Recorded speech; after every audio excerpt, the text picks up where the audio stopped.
It's great to see you again, Athar, and to be able to pick up this discussion where we left last time. So you spoke with Ilaria about your site-specific works, and that's also where I would like to pick up with you again, because where you did those artist residencies from Palestine to Havana to the DRC, we can say that these are all contexts of systemic violence. And I think I have a question that is in 3 parts, so I'll try to somehow emphasize all 3 parts. And the first one is actually about wanting to understand a little bit more about your method and how you work once you arrive to such a place of violence, and how that context informs the work. So I guess my first part would be, does the context of systemic violence become a sculptural factor in the work itself? Because it also strikes me that when I look at the site-specific works that you have produced there, and I think it's important that they're site-specific because you're not only making work about a place, you're also exhibiting them in the context of violence, that there seems to be a difference between these works and the other works where you perpetrate violence on, which seem to explicate violence, right? The works where you, the more votive works, or where you drag pieces of stone, where you're trying to make an ontological point about the material itself. I feel that there's a difference between these works and the site-specific works, which exist in a context of systemic violence, but somehow seem to be representing that violence more, but themselves become monuments, restorative works, get a communal function, as we saw in the work that you exhibited at the Palestinian Museum. So very much the opposite of perpetrating violence. There is a sentence you used in your presentation and your thesis that I picked up again on now, that was a stone as a unifying agent. But you use it for the more for different works. But I think there's something interesting in how stone in these site-specific works are very much within a context of violence, but then seem to exude a healing or restorative function. So could you talk us through a bit through these seeming paradoxical sensibilities that come together in stone in these contexts? Yes, thank you, Nat. So this was the first part of your question, right? You're coming with 2 more? Well, no, these are actually all parts. So I guess the first part is the context of violence, is that a sculptural factor? And within that context of violence, how does the healing or restorative aspects of the projects, how do they sit? And the third one is like, how do you unify all those paradoxical sensibilities of a violent context, but also the violent act of sculpting vis-a-vis its restorative function? Yes, thank you. So I'll start with the first one, where you actually asked also about the methodology that I applied in these places. And I tried, I don't know if I succeeded, but to go to these new foreign places for me with an open mind and try not to impose my own aesthetic and my own will on them, but I attempted to go there and see the reality, see how it felt, how it looked, and try to understand their language, their aesthetic language, and then to create something that would fit. I tried to speak their language, let's say, basically. I didn't want to go commit the same colonialist mistake, let's say, bringing my own work over there and telling them to look and appreciate that aesthetic, which is alien to them. I think these residencies offered an opportunity to grow and to create a dialogue with new cultures, but trying to learn from them more than trying to impose my aesthetic. And as you have seen, my aesthetic changed in those places. I've done things that I would have never thought of doing if you asked me before. So can you elaborate a little bit on that, how that context changed?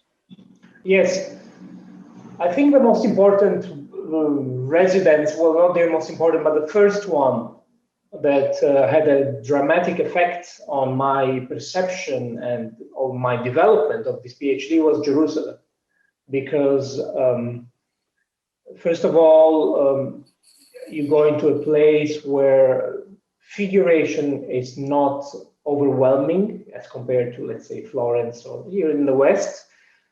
But then with, you know, as a sculptor, you love stone. You're attracted to stone regardless of how it looks, what it represented. There is just a feeling with it, right?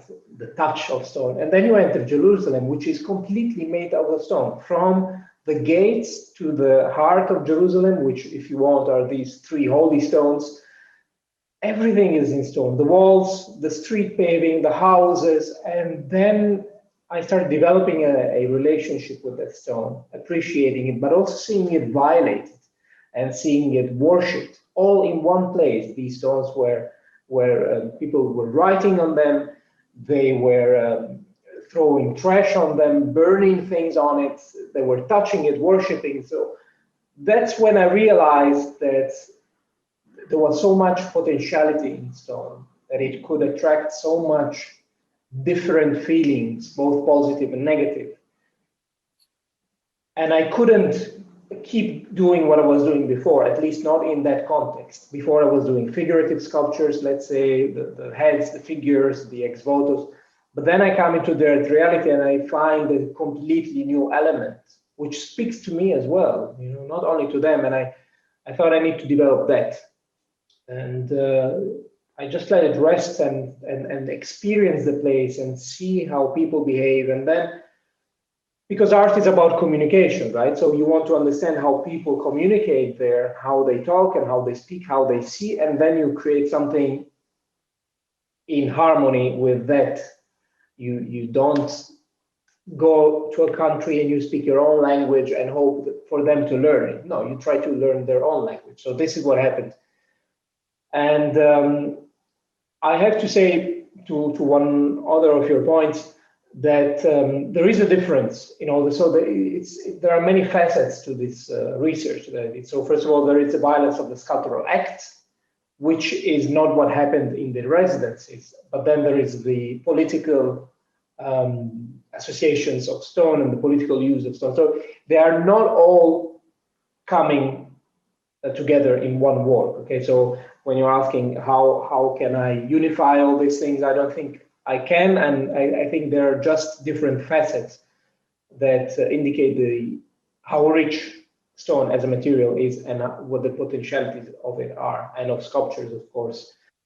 So of course, with the Palestinian stone, the Palestinian sculpture, I carved it, so there was the aspect of the violence, right? The carving of it, and I've also mistreated it a bit, just like Jerusalem was. I poured liquids on it, grease, light candles on them. But you are absolutely right that there was more of a healing and positive vibe to that stone. Only the fact that I try to recreate a piece of Jerusalem and bring it into the occupied West Bank for people who could not go to Jerusalem, right? So I try to create a placeholder and say, look, this is what Jerusalem is about for me, at least. Well, not what Jerusalem is about, but and this is how it feels. It is how it smells, how it looks, and it's yours. Touch it, interact with it for the moment being, and then hopefully one day you'll be able to go and see the real thing. So in that sense, it gave some hope And the same happened in the DRC. I reappropriated a very controversial material, which is an artificial stone, to create a monument for the unsung workers, because there are many, we could talk for hours, but so many people dying in the mines. And in the DRC, there is this practice of singing to people. So when people, during a concert, artists sing the names of people who pay them. So it's a kind of self-promotion, right? People who have capital, they pay artists to sing their name. This is called libanga. But what about the people who don't have that potential to pay someone to sing your name? So that's why I made this monument to the unsung workers, all the workers that died in the mines, who contributed to enriching the higher class, let's say. Mm-hmm. In that sense, I gave something to them, or I tried to. I don't know if that succeeded. Please let me know. Yeah, I think it's interesting because these works, I mean, they are healing, they are restorative, but they do always remind us of violence as well. You know, I think I'm referring to that tension that is always in those works as well. Yes, this is the theme that I want to talk about. So, of course, I'm trying to look for violence because, again, my one of my goals here was to point it out, to point out the invisible violence. And walking through the streets of Lubumbashi, most of the streets are paved with those stones. So I just want to point them out and show people what these stones are, what they mean, what is the meaning that they bear. And, you know, it's the theme that I'm interested in. So, of course, I was looking for that.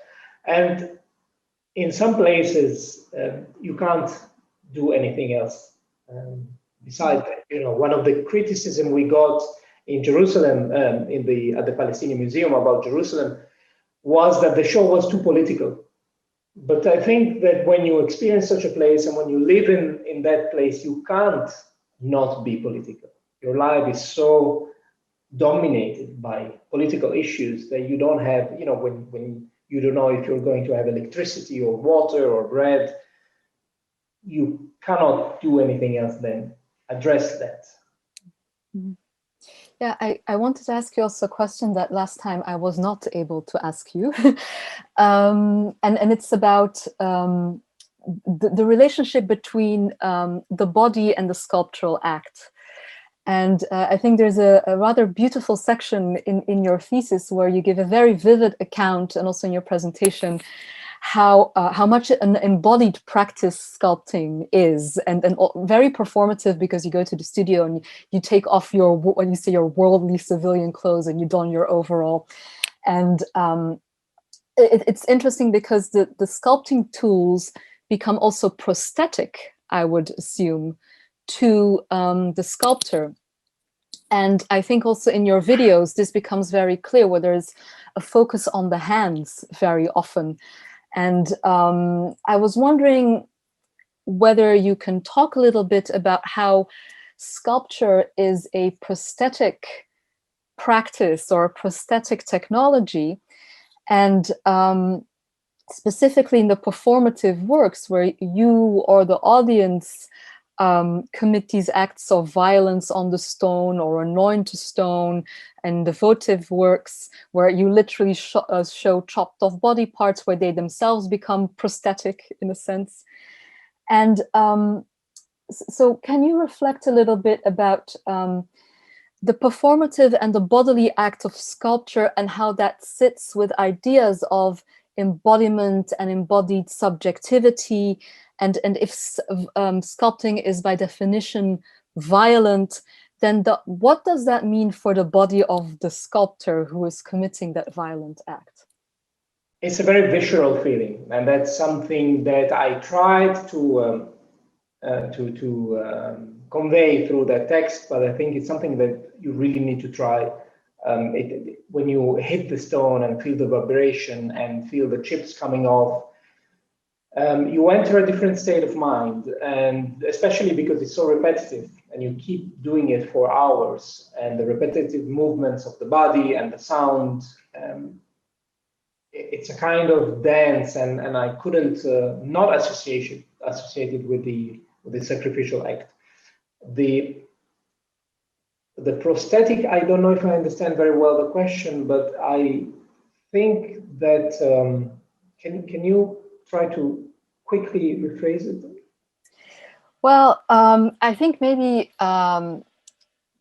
just you can talk a little bit more about how performative and bodily and embodied it is, because I mean there's difference in you know, performing using a tool as if it's your own hand, you know, that becomes then prosthetic, but it's very physical to sculpt, but that obviously affects the sculptor in terms of how they themselves embody their body.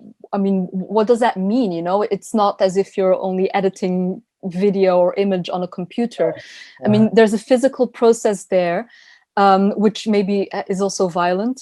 So what does that mean, you know, in terms of the body of the sculptor vis-a-vis perhaps the body of the stone and that relationship? Mm-hmm. Yes, it's. I think it's very important, especially now when we're living in a digital world where everything is about editing and computer. It brings us back to a very primitive thing. That's something I wanted to point out. While you're working, you kind of transcend time, and you feel the animal in you, let's say, right? But then again, to counter that, you talk about chisels and hammers and these physical things. But now, as you know, I'm also carving with firearms and bullets, which creates a distance. But oddly, the association with violence is bigger because I'm using tools of violence, whereas chisels and hammers are not really related to that. And it's just pressing a button and committing the same act of removing material. So the prosthesis becomes even bigger. And this speaks also to developments of technology and how weapons developed through time, trying to get more distant from the enemy and try to affect it as well. So yeah, I guess that's a good analogy between, let's say, a drone operator who sits 1,000 miles away and someone who engages in physical combat. So that aspect of embodiment. Yes, it's a very animal feeling. It's very difficult to put that into words. But my next project will be collaborating with the military academy, where we will be using explosives and weapons, not yet drones, but to create a sculpture. So I'm very curious to see how that will be perceived and by the public. Yeah. I think